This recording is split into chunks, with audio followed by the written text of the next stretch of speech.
So yeah, for me, it's definitely Civil War with Bucky in the room with Zemo. Zemo is one we know after that they've killed someone. Right. So my first nitpick is you're telling me nobody in this super high tech security had no facial recognition of this guy. Like who? Yeah, hey, this isn't the old man that we hired. Hey, who are you? Get out of here. And for me, he is an assumed terrorist, an assumed to have killed a king. There's no, in my mind, just knowing how the world works, there would be trained guns in the room with him. Patient confidentiality be damned. Like, how many times has America and other countries just screwed normal ethics if we suspect someone? So it didn't make sense to me. I think it's a plot hole that there weren't security in the room, because if there was security in the room, the moment he starts saying those words and they see him freaking out, they're just going to be like, whoa, what are you doing? Stop that. And then hit him in the back of the head into the movie. To me, that's a major plot hole, because as I was watching it, when it started happening, I was like, hey, wait a minute. Why weren't there security in that room? And then later on, when we find out how Zemo got in, it took me out of the movie for a quick second, because I was like, hey, wait a minute. He looks nothing like Zemo. How did no one recognize that wasn't him? And all honesty, that's the only plot hole that I had from Civil War. Because Civil War is very smartly written, guys. Like, it is. Very, and even then, as much as I declared that a plot hole, it didn't take me out of the movie that drastically. Right. I was like, okay, we got to progress the story. This is how you do it. Well, and I think this is a great opportunity. I'm glad that you said that. It's a great opportunity to bring this up. So if there's no such thing as a perfect movie, then you know that there's going to be a percentage of the movie that's just going to have some things that are just missed on. And if it took you out of the movie, it took you out of the movie. If it didn't, it didn't. For me, it didn't take me out of the movie because, first of all, nobody knew who Zemo was. So how would they know that he was the guy that blew up T'Chaka's dad? Nobody. Remember, the whole world was looking for Bucky.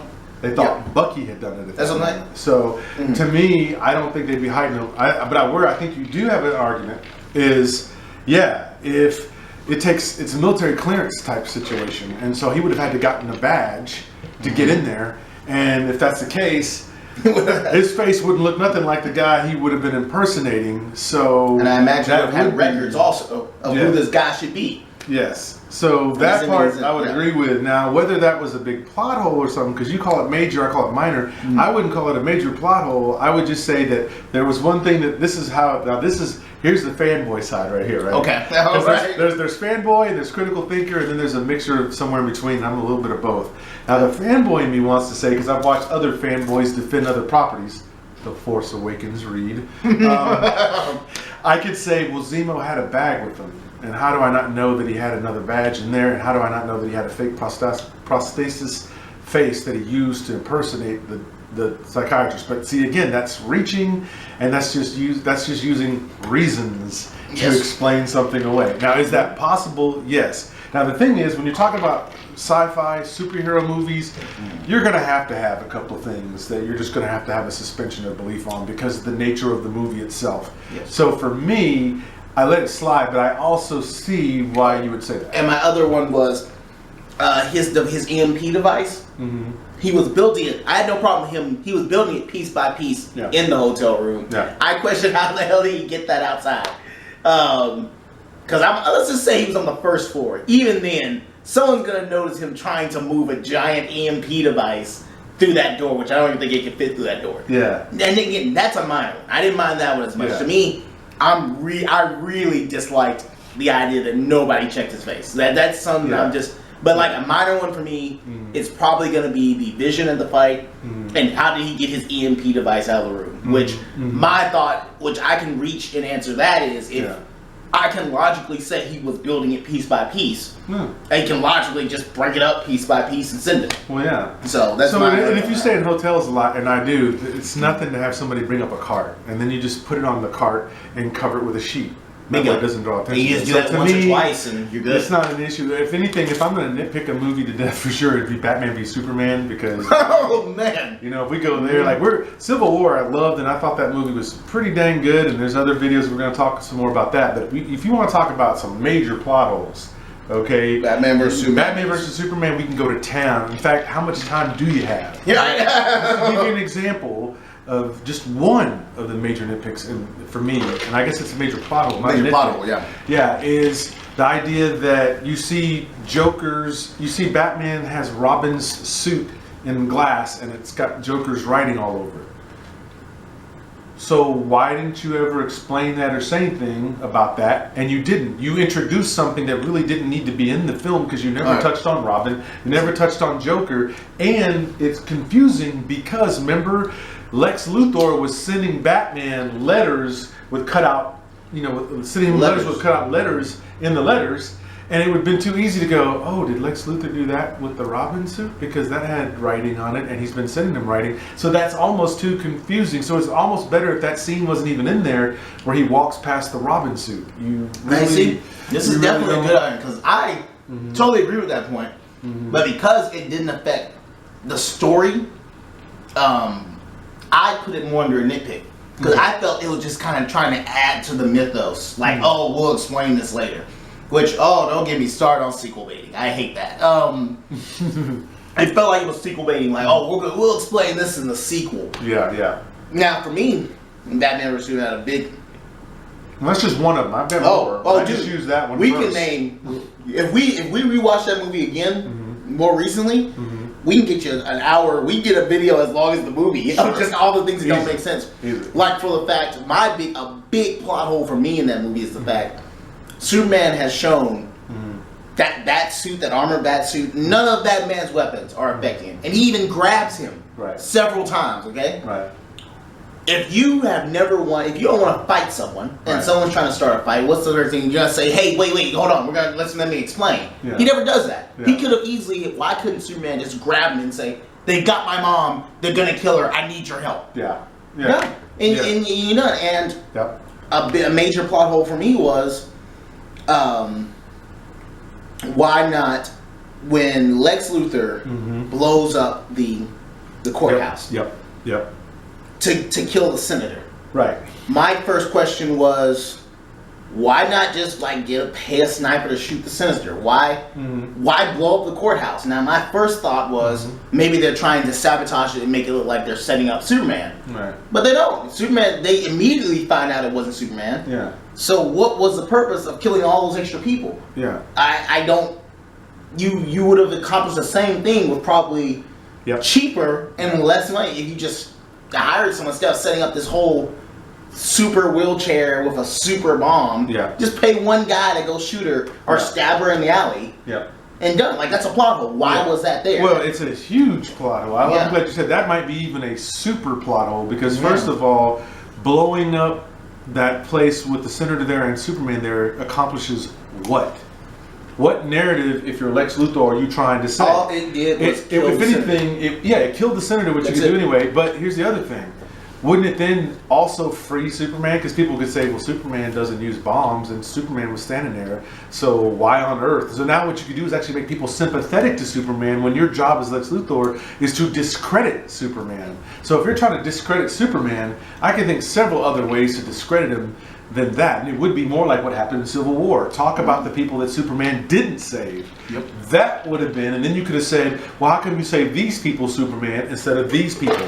Why do you get to choose who gets to live and die? See, that would make more sense, and that would put Superman in a sling, but not the way they handled it. A guy dies for no reason, and we don't even know why he's even in there. The guy that gets put in a wheelchair, he doesn't really serve any purpose. He's just the guy that hates Superman because of what happened. And then which I felt they had potential with that. Yeah. So to me, that was a huge plot hole. And then I'd say another plot hole to that one, real quick, would just be Lex Luthor's plan to begin with, to try to. He says, I've got your mother, and it's either go fight Batman, or your mom's gonna get it. Now, again, plot hole if it affects the character. We know that Superman, if he wants to, can be super speed right in front of his face and crush him right then and there. There is no way he should be able to stand there next to Lex Luthor within 5 feet.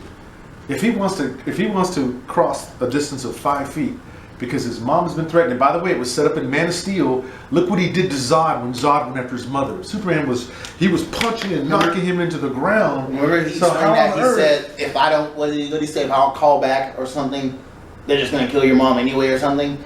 Did he say that? Yeah, he said that in there? he says something along the lines of, "I have to call them, or they'll kill your mom." But that brings up the thing of, all right, this guy can find Lois Lane anywhere. Yeah. I would argue he can find Martha. Oh, he could. These are literally the only two people he cares about in the world. Right. If he can find one, I promise you he'll find the other. Yep. And now this, I don't know if it's been set in the movie, but it's pretty common knowledge Superman has super hearing. Yeah. Do a superhuman hearing trick. Listen all over. Well, found her. Wouldn't his mom? She wasn't gagged, so wouldn't she just say her son's name? She knows he's got super hearing. I mean, matter of fact, it has been established. Man of Steel. Remember, she told him you have to imagine you're in a lake, so he can tone down all. Right when he was a kid. But she knows he's got super hearing now. Bingo. No, that's what I'm saying. So if she's not gagged, she should be able to just say, Clark, I know you can hear me. Clark.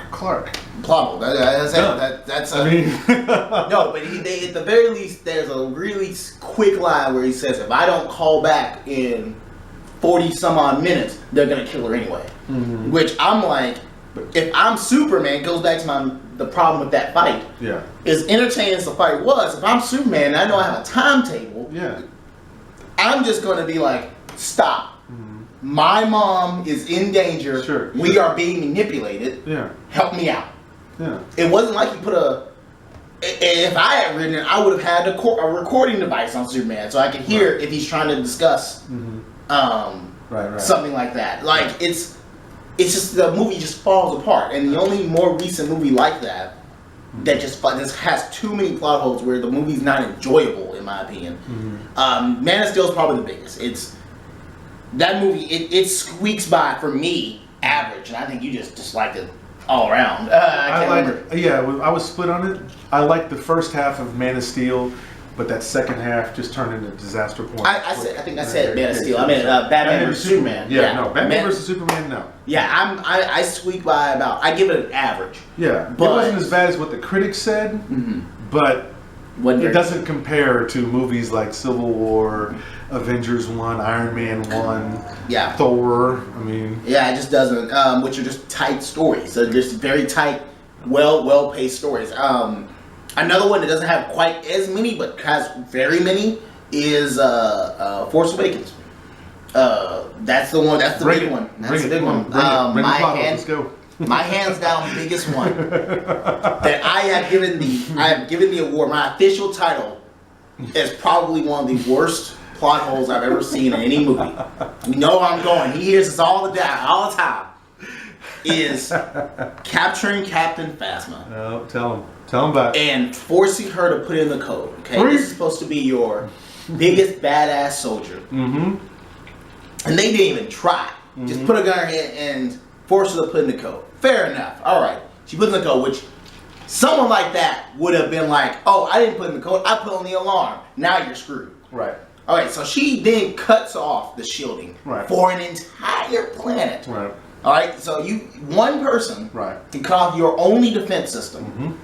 Then you're telling me that nobody else on the entire planet, security said, their computers said, hey, our shields are off. Right. We should cut those back on. Beep, bop, boop, done. Right. Like, it is, the entire movie would end if they had never caught, because only Han Solo was skilled enough to pull off that.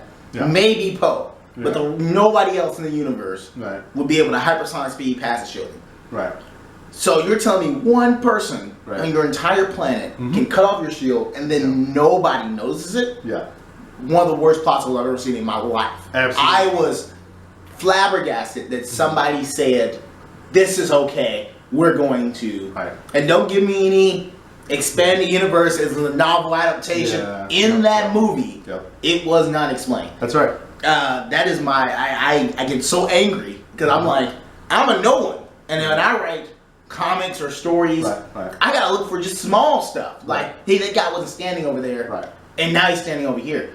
You're telling me nobody would say, hey, nobody else knows our planets? Well, yeah, I mean, to your point, you've got the Death Star now that's Death Star 3.0. It's bigger and better than all of them. They made a joke even about how it's been taken down before. So you would think that the security measures to protect this thing would be triple, 4 times, quintuple times harder to take down. But it's almost like they used a very, very simple technique, I guess. Just one person has the authority to turn this thing off, and there's no alarms to let you know that it's turned off. Like, I guess they weren't planning for false alarms or anybody ever getting on the base. And doesn't fit the story. No, it doesn't fit the story. Because if this was the Empire, I may let it go because they were overconfident. Right.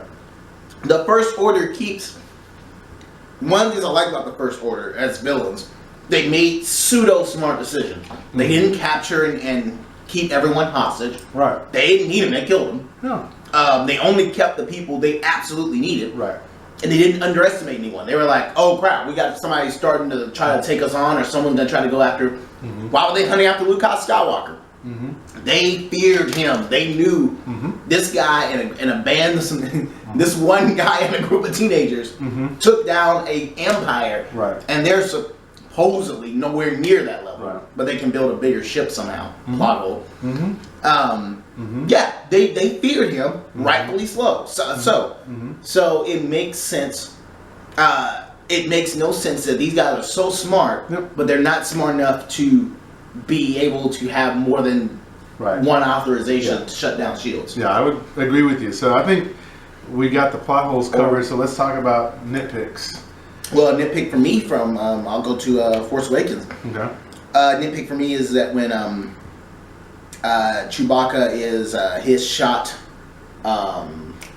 what's his name, Kylo Ren. Yeah. When they run out into the snow, Kylo Ren's just he blocks him off. Right. So his biggest threat is Rey, who has proven she's a powerful Force user. Right. What did he do? Throws her into a tree. Not a problem. Right. So then you get the guy who's not a Force user, has lost every fight in this movie up to this point. Yep. Finn. Get me wrong, guys. I love Finn. I like John Boyega, but he's a loser. He loses. He lost every fight. Yeah. He's a coward. He's inept. Yeah, he's inept.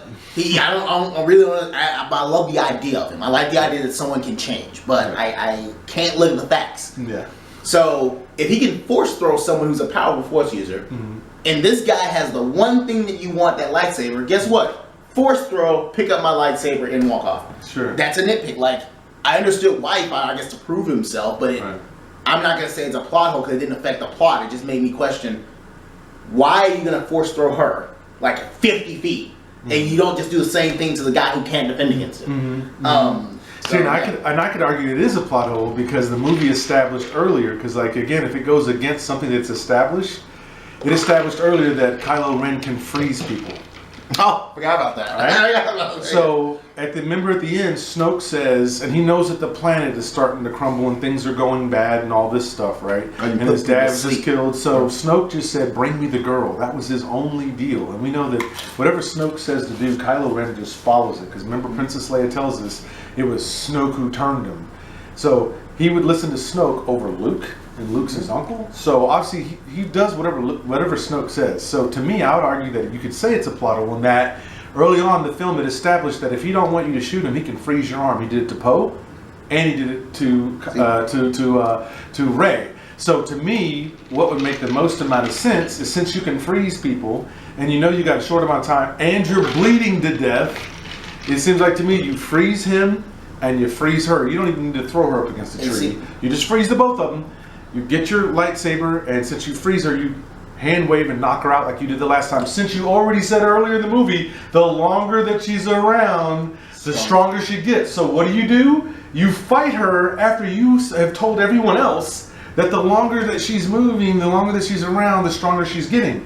Well, that would mean that if you keep fighting her, she's going to get stronger. So why would you fight her? You wouldn't even take the chance. You would just freeze her. So based off of his own dialogue, he contradicts himself. Plus, we know he has the power to just freeze people and I'll counter that. Put her out. All he has to do is put her out. And I'll tell you the immediate counter to that is people are going to say he was wounded, which goes right back to he was wounded and probably couldn't concentrate, which goes right back to where our counters to that.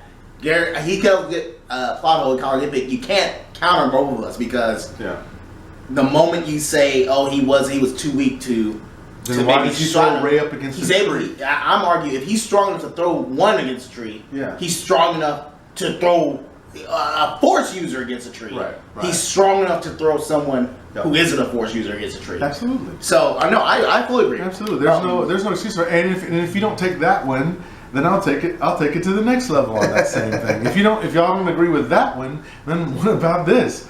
If she's a threat, and he already said she was a threat, and all he wants to do is do what Snoke told him to do, it would seem to me, even if you're wounded, that's the reason. But let's just go with that. He's wounded, but didn't Yoda tell us in Empire Strikes Back that the dark side is strong, and once you start to go down that path, it's hard to turn back from? So the more angst and trouble he's in, the stronger he should be getting. So if she's getting stronger because reasons, then he should also be getting stronger because he's moving closer and closer and closer to the dark side because he just killed his dad. So whether he was conflicted about killing his dad or not, Yoda was so afraid of Luke turning to the dark side. That's why he didn't want him to go, because he knew his training wasn't finished yet. Yep. This guy goes a lot further than what Luke went. This dude kills his dad. Yes. So if anything, that would mean then that as a Sith then, and I know he's not a Sith, they say in the movie yet, but he's moving farther and farther and farther along. If Rey is growing faster in the Force, well, he's also gaining speed. He should be miles ahead of her because he's actually trained. Yeah, and he killed somebody. The one thing that Luke couldn't do, because he really had light side in him. Kylo Ren doesn't. He's conflicted, but he kills his dad. Then he's out there. He's wounded. That's a lot of reason for anger and distrust, and plus the fact that this girl could upseat him, because Snoke wants the girl.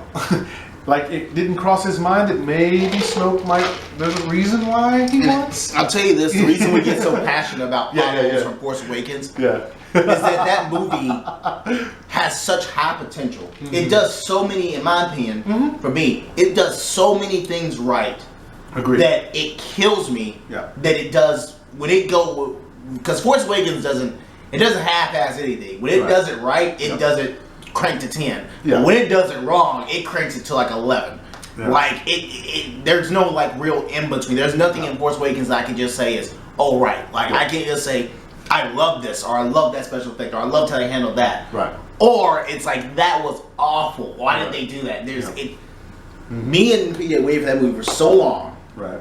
And to watch it and to see so many great aspects just confounded with horrible. Because something like Batman vs Superman, it's across the board. Nothing really is huge great about it. It's just pretty average with some bad aspects of it. Right. But when you have a movie that is pretty great, and the bad aspects are so bad that they bring down a great movie, kills it. That to me is we definitely agree on plot holes from Force Awakens. So let's talk about nitpicks now, and then we're gonna go ahead and wrap it up, because I know we got you sitting there watching, and I know you got that short attention span, internet. I know you do, and I feel you. I got you. So nitpicks now. Here's a popular nitpick for me, and again, I know it's a nitpick, and I still don't like it, but it's still a nitpick, so it's fine. So for me, in Batman v Superman, a nitpick for me is them showing Batman's origin story again. Right? That's a nitpick for me. It doesn't affect the story at all. I mean, it actually has to be in the story to some degree. But to me, just to show his angst, but I still think you could have done it a different way. But it's really just a nitpick for me to say I just didn't want to see Bruce Wayne's origin story again because I've already seen it. That's a nitpick. And for me, a nitpick for me, which I'm not even sure really counts as a plot hole. I just hate when they do this. They, in Force Awakens, got two. When we get Luke's, Rey just belittles Finn for running away. So you shouldn't run away from your problems. Like, blah, blah, you shouldn't do this. And what happens when you touch the lightsaber? Immediately runs away. That's a nitpick. I don't think it's a plot hole. It just told me, I was like, that's not really the character they just set up. And then in the movie, when they go to save Rey, she just happens to be crawling outside the window that they just happen to be standing in front of. Fine. I'll let it go. It's just a nitpick. So you have your favorite nitpicks, and that's why we're talking about this. So, you have your favorite nitpicks. Put your favorite nitpicks and plot holes in the comments. Absolutely. And remember, guys, when you sit down and talk about it, there's a way to have a good conversation and disagree, And it doesn't have to be like level 10 when you disagree. Like, again, there's some things that I think are legitimate, bona fide, major plot holes, and maybe Mike sees it as just more of a minor plot hole, or maybe even a nitpick, and that's okay, because remember, again, when people are watching a film, they're all taking it from a different perspective, and that perspective is going to read into the movie. Perspectives and experiences. Absolutely. So for me, I'll just say even this is a nitpick. To me, I didn't want to see Jesse Eisenberg play Lex Luthor because I just didn't think he was the right casting for it. Now, whether he did a great job or a bad job, it's still a nitpick because, again, it doesn't change the story or anything like that at all. It's just that I just didn't like the cast. Yeah. And so you're going to have that, and just understand that that's what that is. That's a nitpick. That is not a plot hole. So Vision not being there, to recap real quick, I think Vision not being there in that very first fight against Crossbones, we agree that that's certainly not a plot hole. It doesn't change the story at all. Agreed. It actually adds to the story. It adds to the story by showing Captain America is a good enough leader that he knows his crew's strengths and weaknesses. Yes, and it makes sense that Scarlet Witch would make a mistake because this is only her second battle. The first battle, it was Hawkeye who had to talk her up to get her to get out there and even fight in the Age of Ultron. I would even argue that she probably had more of him that year. But you know, when you got Crossbones about to explode, she panicked. Like, yeah, she might know her powers a little bit better than the year before. Right. But when you realize, holy crap, this guy's about to explode, she just gut reaction. And so, no, I totally agree. I don't think it's a plot hole at all. No, I mean, you got to have it because, I mean, at some point, if you just start calling everything a plot hole just because you can think of a different scenario that it could have played out, that also, I think that's a good point to make too, that doesn't necessarily make it a plot hole. Again, when the writer is coming up with the story, he knows how this is going to bridge into something else that he's going to detail maybe in the next movie or whatever. Now, when you hang on it too much, like The Force Awakens really relied on that too much, and I think J.J. Abrams with his whole mystery box style of script writing, which, you know... I'll explain that lightsaber later. Yeah. Yes, I'll explain that lightsaber later. I'll explain Rey's parentage later. I'll explain why Kylo Ren hates Han Solo later. I'll explain why Luke Skywalker... Luke Skywalker, is that a plot hole, ladies and gentlemen? In the comments, is it a plot hole? Because you could make the argument, Luke in all the movies before this never ran. He ran to his people, but he didn't run away from to a fault. And so always stood up first. We'll let you guys tell us below what you think. Is that a plot hole that Luke Skywalker did? The way he was portrayed in The Force Awakens? What do you think?